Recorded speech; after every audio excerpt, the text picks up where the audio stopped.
एक ऐसा शिनोबी जो हमेशा हंसता रहा, पर मरते वक्त उसकी हंसते हंसते बोली हुई बातों ने हम सबको रुला दिया। जो Lord fourth and Lord seventh के मास्टर है, जो इताची की शारिंगन वाली आंखों में आंखें डालकर गेंजुत्सु को भी मात दे दी थी। उसका कोई क्लैन नहीं था, ना कोई फैमिली थी। वो दोस्त को भी रोक नहीं पाया। अपने ही प्यार ने उसे रिजेक्ट कर दिया, फिर भी वो उसे शैडो से प्रोटेक्ट करता रहा। पीस की खोज में पूरी लाइफ सफर करता रहा, पर फिर भी शिकायत नहीं की। पर विसेज या छिचोरे बाबा, उनकी लाइफ पूरी मिस्ट्री से भरी हुई है, क्योंकि हंसने वाले लोग ज्यादा अच्छे से दर्द छुपा पाते हैं। इसलिए आज मैं वो सीक्रेट रिवील करने वाला हूँ जो आज भी लोग पूरी तरीके से समझ नहीं पाए। जैसे उनका भी एक क्लैन था, मिस्ट्री ऑफ माउंट मिबोकू और truth behind the tale of gutsy ninja novel. ऐसे 11 इंटरेस्टिंग मिस्ट्रीज एंड फैक्ट्स बताने वाला हूँ जो सुन के आपको क्रीपी लग सकते हैं या आप शॉक हो जाओगे। आप लोगों ने वोट किए थे जिराया पर वीडियो बनाने के लिए, तो वीडियो एंड तक जरूर देखना। फैक्ट नंबर 1, जिराया एक लेजेंडरी शिनोबी होने के बावजूद उसकी फैमिली एनिमे ने रिवील क्यों नहीं की। ना उसके कोई पेरेंट्स, ना कोई क्लैन हिस्ट्री, ना वाइफ, ना बच्चे। आखिर क्यों? इसी मिस्ट्री से जुड़ी मेरे पास 3 रिसर्च थेरीज है जो आपको जरूर सुननी चाहिए। थेरी नंबर 1, जरा सोचो, जिराया ऑलमोस्ट पूरी life mission, spying, अकात्सुकी investigation, Intel gathering, war information collect करने में लगा दी। वो शिनोबी कम कोनोहा का शैडो प्रोटेक्टर ज्यादा था। और सबसे दुख की बात तो ये थी कि जब भी एक्सट्रीम हमले होते या कोनोहा डेंजर में होता, जिराया को भेजा जाता। उसे नॉर्मल लाइफ कभी जीने दी ही नहीं गई। अकात्सुकी, पेन, ओरोचिमारू, ये सब डेंजरस मिशन उसके कंधों पर थे। वो कहता भी है ना, हमारे साथ चाहे कितना भी बुरा हो, हमें उस पर हंसी नहीं आती तब तक हम मैच्योर नहीं बनते। एंड सही कहूँ तो वो इवेंचुअली समझ भी गया था, वो अगर फैमिली बनाएगा तो उसकी डेथ उनको भी डिस्ट्रॉय कर देगी और उन्हें वो जीवन भर झेलना पड़ेगा। इसलिए उसने होकागे पद को भी ठुकरा दिया था, जिससे कि वो किसी भी चीज में अटक ना जाए।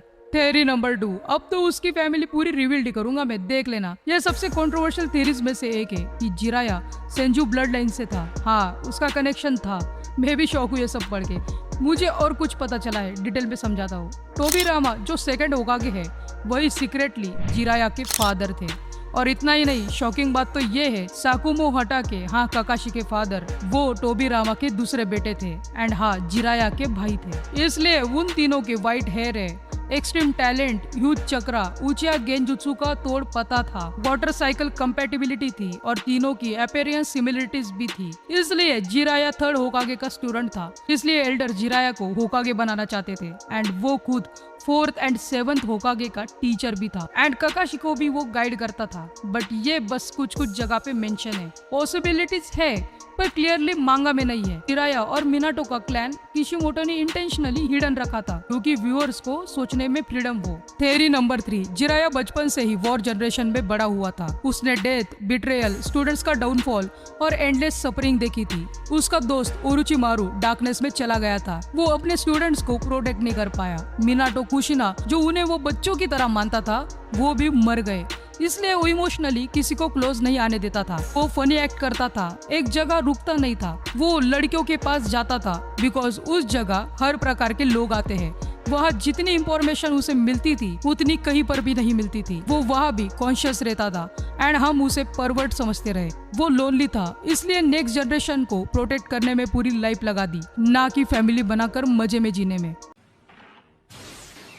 फैक्ट नंबर 2, मैं हर वीडियो में आयरनी लास्ट में बताता हूँ, पर आज मुझसे रहा नहीं गया क्योंकि थोड़ा शॉकिंग सा है। कैसे, मैं बताता हूँ। जिराया मरते वक्त बस पेन के सीक्रेट रिवील नहीं कर रहा था, रियलिटी इससे भी डीपर थी। ठीक से बताता हूँ, जब जिराया पेन से फाइट कर रहा था तो उसने एक इम्पॉसिबल चीज नोटिस की।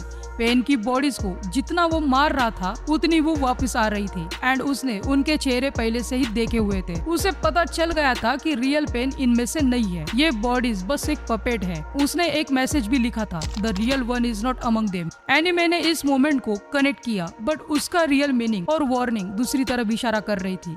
उसको नारुतो को ये समझाना था कि अक्सर इस दुनिया में जो दिखता है वो रियल दुश्मन नहीं होता। अकात्सुकी वॉर, पेन, इनके पीछे कोई और मैनिपुलेटर है। एंड आयरनी तो देखो, उसने ओरोचिमारू, मिनाटो, नागाटो इन सबको बार बार अपने लाइफ में गलत इंसान को चूजन वन समझा एंड एंड में वो समझ गया कि the real one is not among them. वो चूजन वन नरूटो है एंड वो उसका खुद का हिडन लेसन भी था जो नरूटो के साथ साथ सुनाडे को भी था। जैसे सुनाडे ने भाई और लवर को चूजन वन समझा था एंड चूजन वन दोनों भी नहीं थे, नरूटो ही चूजन वन था। हाँ, कितना डीपर था ना। अरे मैं भूल ही गया कि हमारे हाल ही में 100 सब्स पूरे हुए हैं। थैंक यू यार आप सभी को। जेन्युइनली आप जिस भी कैरेक्टर को वोट करते हो ना, उस पे पहले से ही वीडियो बनाने की मैं सोच रहा होता हूँ। कुछ तो कनेक्शन है हम में, इसलिए तो आपको चैनल मिला। बाय द वे मैं Q&A रखने वाला था बट 1000 सब्स बेस्ट मोमेंट होगा इसके लिए। उसके लिए अगर चैनल पे नए हो तो चैनल से जुड़ जाओ बिकॉज मैं टाइम के चलते डिस्कॉर्ड बनाने वाला हूँ जहाँ हम सब डिस्कस कर पाएंगे। एंड हाँ, इंस्टा पर भी फॉलो कर लेना, वहाँ का मैं वहाँ बताऊंगा। फैक्ट नंबर 3, एक मिस्ट्री आज भी अनसॉल्व है, उसकी डेथ। उसके डेथ के बाद उसके डेड बॉडी का क्या हुआ? हमें एनिमे ने इतना दिखाया कि पेन ने जिराया को समुंदर में गिरा दिया एंड देन स्टोरी नरूटो के अराउंड चली जाती है। बट जेन्युइनली जिराया कोनोहा का स्पाई था। मरते वक्त पेन के अगेंस्ट क्रूशियल एविडेंस लेके मरा था और विलेज ने कोशिश तक नहीं की उसकी बॉडी रिकवर करने की। मैंने इस पे बहुत सोचा और रिसर्च भी की तो बहुत से चीजों को कनेक्ट भी किया एंड मुझे ये देखने को मिला। सुनो, ड्रेन विलेज नागाटो के कंट्रोल में था, वो वहाँ का गॉड था और जिराया की बॉडी ओशियन के बहुत डीप एरिया में सिंक हो चुकी थी। और सबसे क्रीपी बात तो ये थी कि काबुटो 4th ग्रेट निंजा वॉर में ऑलमोस्ट हर लेजेंडरी शिनोबी को रीएनिमेट कर चुका था बट जिराया को नहीं। उसने खुद बोला था कि his body rest at the bottom of the sea, the deep to retrieve. लेकिन वेट, मतलब काबुटो को उसकी बॉडी का एग्जैक्ट लोकेशन पता था। वो रेन विलेज में भी गया था, बॉडी ढूंढने की कोशिश भी की थी। क्रेजी, बट मेरे हिसाब से नागाटो मास्टर की डिसरिस्पेक्ट नहीं करना चाहता था, इसलिए बॉडी को वही रहने दिया।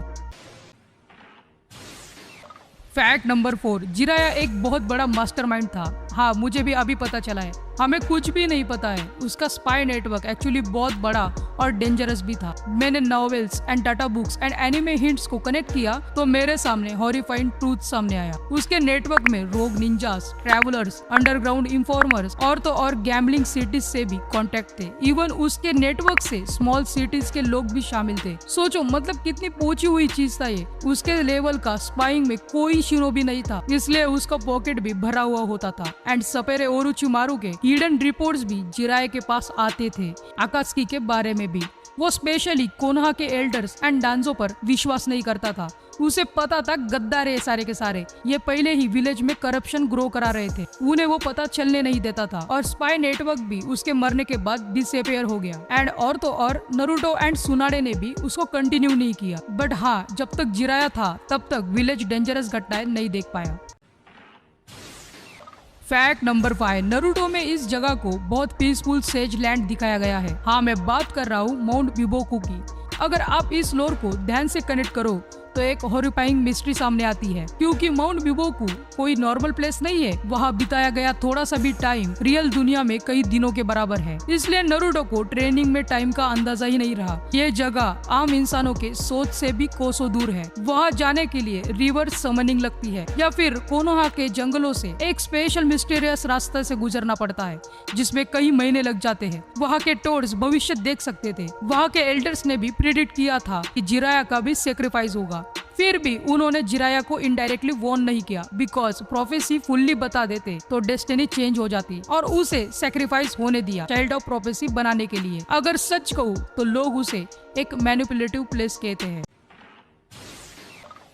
Fact number 6, the tale of gutsy ninja के पीछे बहुत डीप मीनिंग छुपा हुआ है। ये एक नॉवेल है जो खुद मास्टर जिराया ने लिखी है। इसमें मेन कैरेक्टर नरूटो मुसासाबी था। मिनाटो को ये नॉवेल बहुत पसंद थी। नरूटो का नाम भी वही से इंस्पायर्ड था। पर इंटरेस्टिंग बात तो ये थी कि that story was secretly about Jiraiya himself. उस नॉवेल का हीरो भी कभी हार नहीं मानता, इवन आफ्टर लूजिंग एवरीवन। जैसे जिराया ने भी स्टूडेंट बेस्ट फ्रेंड को खो दिया, वो पैर को भी पा नहीं सका, फिर भी वो हंसता रहा। नॉवेल में भी हीरो वर्ल्ड को बचाने के लिए अकेला डेंजरस एनिमी टेरिटरी में चला जाता है, just like Jiraiya entering rain village. And जो फाइनल मोमेंट था वो भी मैच हुआ, लाइक जख्मी शरीर, न बचने की कोई आशा, फिर भी he still sending one last message to save future. And शायद से जैसे वो सुनाडे से बात कर रहा था तो ऑब्वियसली उसने डेथ भी प्रिडिक्ट कर ली थी। फैक्ट नंबर 7, जरा सोचो, नरूटो परफेक्ट था सेज मोड, काबूटो ऑलमोस्ट कंप्लीट सीख चुका था, हाशिरामा तो खुद गॉड है, उसकी तो बात ही छोड़ो। बट जिराया तो सेज मोड में जाता है तो उसके चेहरे पे फ्रोक म्यूटेशन आते हैं। जैसे टोड्स ने भी कहा था कि नेचर एनर्जी में बैलेंस नहीं रहा तो आप मेंढक बनते जाओगे, मतलब उसका कंट्रोल इम्बैलेंस था। But why? क्योंकि जिराया कभी मेंटली स्टेबल था ही नहीं। सेज मोड का रिक्वायरमेंट चक्रा बैलेंस नहीं है, इनर पीस है। जैसे जिराया ओरोचिमारू का गिल्ट, नागोटो का ट्रॉमा, सुनाडे का रिजेक्शन, वॉर मेमोरीज और अपनी प्रोपेसी का फियर, मिनाटो का मरना, उसकी बॉडी नेचर एनर्जी अब्सॉर्ब कर लेती थी पर माइंड स्टेबल नहीं था। वो बस दूसरों को पीस देने की कोशिश करता था पर खुद भाग दौड़ में पूरी जिंदगी गवा दी। बट आपने एक चीज तो नोटिस की होगी कि जब वो मर रहा था तब उसका फेस काम था, मतलब फर्स्ट टाइम उसका परफेक्ट सेज स्टेट सिर्फ डेथ के मोमेंट पे मिला था। क्रेजी भाई। फैक्ट नंबर 8, एनिमे में लगता है कि पेन ने बस जिराया को हराया था पर वो डेप्थ इतनी फील ही नहीं होती। बट अगर मांगा पैनल्स को आप ध्यान से देखो तो जिराया को सिर्फ मारा ही नहीं गया था, उसको साइकोलॉजिकली तोड़ दिया गया था। उसके हाथ क्रश कर दिए थे, उसका गला पियर्स हुआ था, बॉडी में ब्लैक रॉड्स घुसा दिए थे। सबसे बड़ी बात तो ये थी कि वो फिर भी भागा नहीं। वो नरूटो के लिए नहीं लड़ रहा था, उसे वो आंसर्स मिल रहे थे जो पूरी जिंदगी ढूंढ रहा था। नागाटो को ट्रेन किया, आशा दी, एंड में वही मॉन्स्टर बन गया। इसलिए मांगा में उसके एक्सप्रेशन अलग फील होते हैं। वो सिर्फ दर्द में नहीं था, वो रियलाइज कर चुका था कि शायद मेरी पूरी लाइफ फेलियर थी। अगर किशिमोटो एनिमे में मांगा वाली ब्रूटलिटी दिखाते ना तो जिराया डेथ नरूटो का मोस्ट डार्केस्ट सीन होता। फैक्ट नंबर 9, तुम्हें पता है कोनोहा ने बहुत गंदा गेम खेला है जिराया के साथ। हमें वो चीज दिखाई नहीं दी गई बट मुझे मांगा में हिंट मिली है कि सोचो अगर मिशन बस स्पाइंग होता तो अनबू इनफ थे। थर्ड होकागे फिर भी जिराया को बेचता था, या मे बी जिराया उन सीक्रेट्स को इन्वेस्टिगेट करता था जो कोनोहा कभी भी लोगों के सामने ऑफिशियली रिवील नहीं करना चाहती थी। बिकॉज उसने अकात्सुकी को बहुत पहले ही ट्रैक किया था। उसने डांजो की रूट और हिडन विलेज के एक्सपेरिमेंट एंड क्लूज भी उसे पता थे, इसलिए उसे अकेला भेजा जाता था ताकि वो मर भी जाए तो उसकी सब इंफॉर्मेशन क्लू उसके साथ ही दफन हो जाए। इसलिए उसके रियल डार्केस्ट मिशन एनिमे ने हमें कभी नहीं दिखाए। Fact number 10, Jiraiya character development बहुत ही डीप है, वो प्लान नहीं था। ठीक से सुनो, सुनने में ये स्टूपिड सा लगता है बट लॉजिकली सोचो तो नरूटो के अर्ली आर्क्स में जिराया बस एक कॉमिक रिलीफ परवट था। कोई डीप बैक स्टोरी नहीं थी, प्रोपेसी नहीं थी, पेन से कोई कनेक्शन नहीं था। पर सडनली मिनाटो का वो मास्टर बन गया, अकात्सुकी का इन्वेस्टिगेटर भी बन गया, वो चाइल्ड ऑफ प्रोपेसी का सेंटर बन गया। मतलब ये कि मेकर्स चाहते थे कि ऐसा कैरेक्टर चाहिए जो शिनोबी सिस्टम की डार्क रियलिटी जानता हो। अब सिस्टम की डार्क रियलिटी तो मादरा भी जानता था पर उसका प्लान उसमें ही उल्टा पड़ गया। जिराया का मेकर्स ने रीराइट किया था पर फिर भी उसके स्पाई मिशन इनकम्प्लीट लगते हैं। उसका पास्ट भी क्लियर नहीं है, उसका नेटवर्क अनएक्सप्लेन है एंड उसकी डेथ भी अननेचुरली सडन फील होती है। मतलब राइटर्स ने भी एक कैरेक्टर को इतना डीप बना दिया जो इतना मस्त मोला इंसान है पर फील होता है कि मरते टाइम ये इंसान बोल कैसे सकता है, वही वो एक्चुअली स्टोरी से भी बड़ा बन जाता है। फैक्ट नंबर 11, जिराया एक मेंटर नहीं एक मैनिपुलेटर था। ऐसा मैं नहीं, कुछ फैंस कहते हैं। देखो नागाटो मॉन्स्टर बन गया था, ओरोचिमारू क्रिमिनल, वो नरूटो को भी मोस्टली ट्रेनिंग से ज्यादा बैटलफील्ड के लिए प्रिपेयर कर रहा था एंड जिराया खुद मानता है कि वो चाइल्ड ऑफ प्रोपेसी को ढूंढ रहा था। वो स्टूडेंट को सेव नहीं सीक्रेटली एक्सपेरिमेंट कर रहा था कि कौन सा स्टूडेंट वर्ल्ड को चेंज करेगा। इसलिए वो इमोशनली किसी के क्लोज नहीं गया क्योंकि ही नोज कि स्टूडेंट एक तो मॉन्स्टर बनेंगे या तो मरेंगे। तो अब हम फैंस के पास दो न्यूट्रल चॉइस बचती है, वो मेंटर था या एक मैनिपुलेटर। अब मैं ये सब आपसे कमेंट सेक्शन में सुनना चाहता हूँ, तो जल्दी बताओ, मैं सभी कमेंट्स पढ़ रहा हूँ। एंड हाँ, आपको पता है कि शिसोई के मरने के बाद उसके बॉडी का क्या हुआ था? नहीं पता ना? पूरा लोर जानने के लिए इस वीडियो को टच करो जो सामने है। मैं उसी वीडियो में मिलता हूँ। Bye bye.